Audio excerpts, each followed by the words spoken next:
पहले पहले ऐसा कुछ खास नहीं, मतलब कुछ बहुत ज्यादा नयापन नहीं लगा। हाँ, कुछ ये था कि नई जगह पे जाना और नई जगह पे काम करना, थोड़ा सा तो फर्स्ट 1-2 दिन तो थोड़ा सा अजीब सा लगता है, बट क्या है कि फिर धीरे धीरे आदत पड़ जाती है। और हमें ये था कि यहाँ पर सिर्फ नाइट वेयर है, नाइट वेयर को तो कोई भी बेच लेगा, बट क्या है कि लॉन्ड्री बेचना थोड़ा सा इस तरह का, मतलब अपने आप को थोड़ा सा अजीब फील होता है।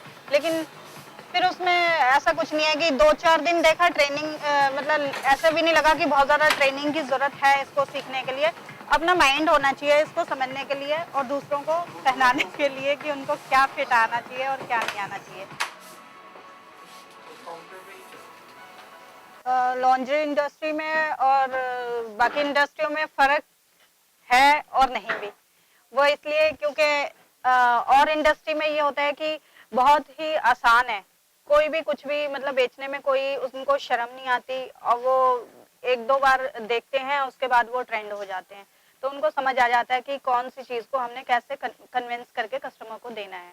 बाकी ये है कि लॉन्ड्री देखने के लिए छोटी सी आइटम है, बट उसको सीखने के लिए अंदर उसके अंदर बहुत सी चीजें हैं ऐसे जो हर किसी को नहीं पता होता। ओ मेरी ओ मेरी ओ मेरी शर्मिली,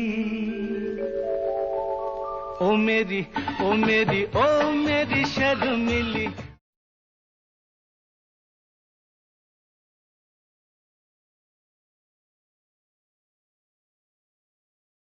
ये वाली दे दीजिए है।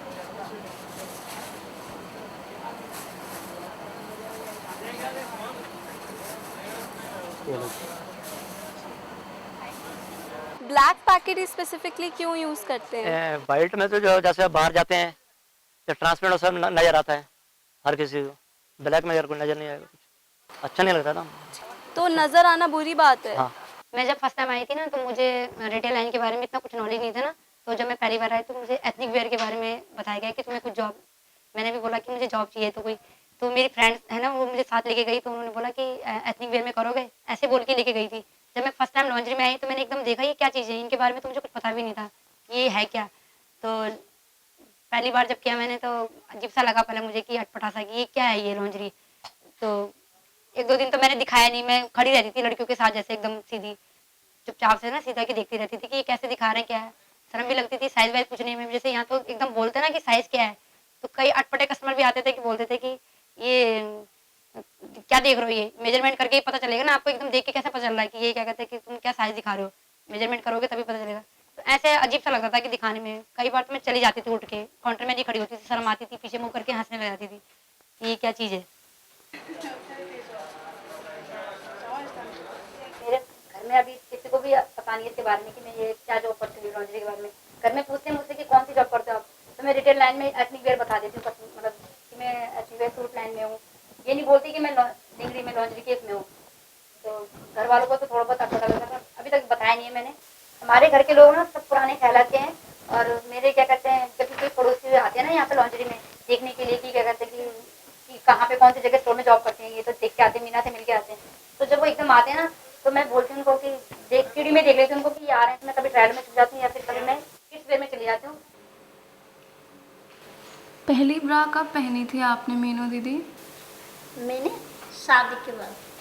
शादी के बाद? शादी से पहले नहीं पहनते थे? नहीं, शादी से पहले ज़रूरत नहीं पड़ता, इसलिए शादी से पहले नहीं पहनती थी। तो शादी के बाद क्यों ज़रूरत पड़ती है? क्योंकि सब बोलते हैं बच्चे बच्चे हो जाते हैं ना, दूध पीता है तो पहनना चाहिए उस टाइम, इसी। आप खुद ही खरीदते हो कि मतलब आपके हस्बैंड जाते हैं आपके लिए खरीदने? मैं खुद खरीदती हूँ, जो खरीदती हूँ वो यहाँ का अच्छा नहीं होता, तो हम जहाँ पे काम करती हूँ हमारे वो मैडम लोग अच्छे वाले बड़े दुकान में जाते हैं, तो वो लोग खरीद के लाते हैं। तो आप बड़े दुकान में नहीं जाते? नहीं, हमें पता नहीं है ना इतना दूर, हम तो ये छोटा मोटा मार्केट से खरीद लेते, तो वहाँ का अच्छा नहीं होता है।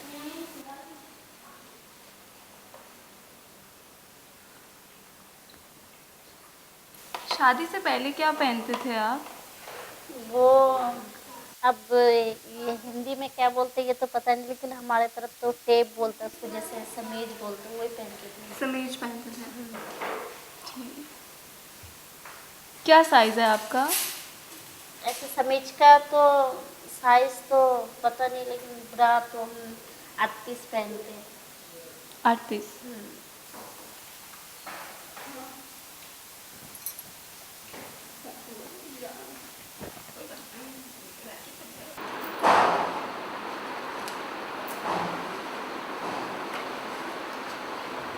ज़्यादा करके कितनी लेडीज़ को अपना साइज़ पता होता है, कितनी को नहीं पता होता? ज्यादातर ये होता है कि 100 में से मतलब लगा लो कि 60-70% लोगों को पता होता है, 30% लोग ऐसे हैं जिनको नहीं पता होता है। आपने अपना कभी ब्रा साइज़ मेजर कराया है? नहीं, नहीं, तो आपको कैसे पता आपका साइज़ क्या है?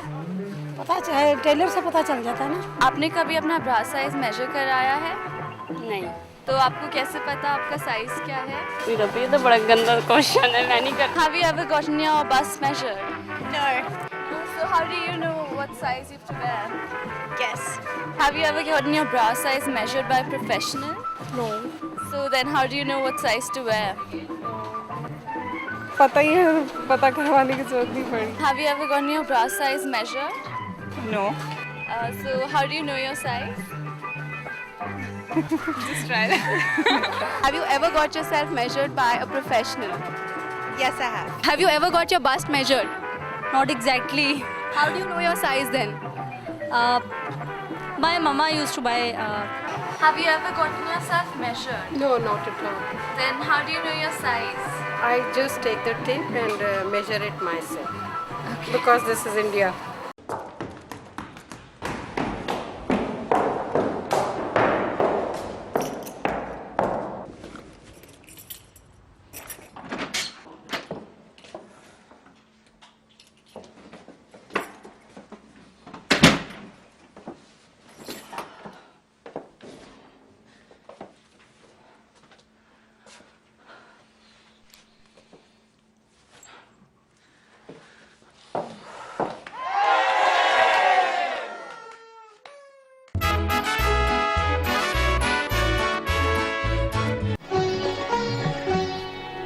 छोड़ दो आंचल, जमाना क्या कहेगा।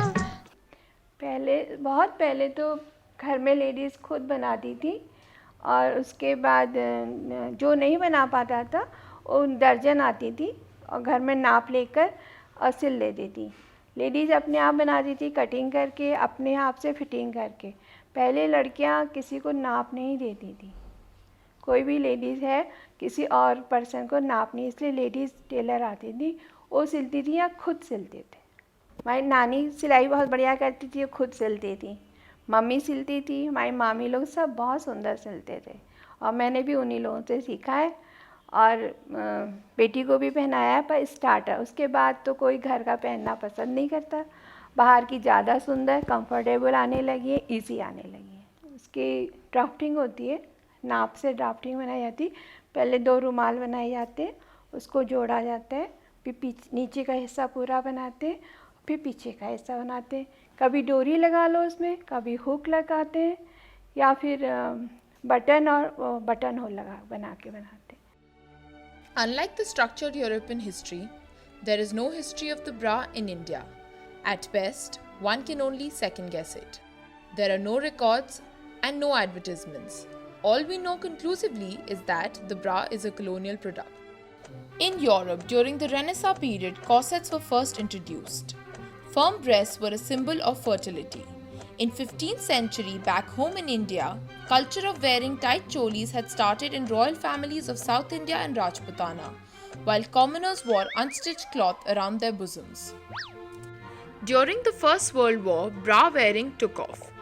Due to shortage of male labor, women were performing blue-collar jobs. In 1917, the US War Industries Board asked women to stop buying corsets to free up metal for war production. This was said to have saved enough metal to build 2 battleships. Maidenform was one of the first commercial brassiere manufacturers. History is rife with incidents of the bra burning movement.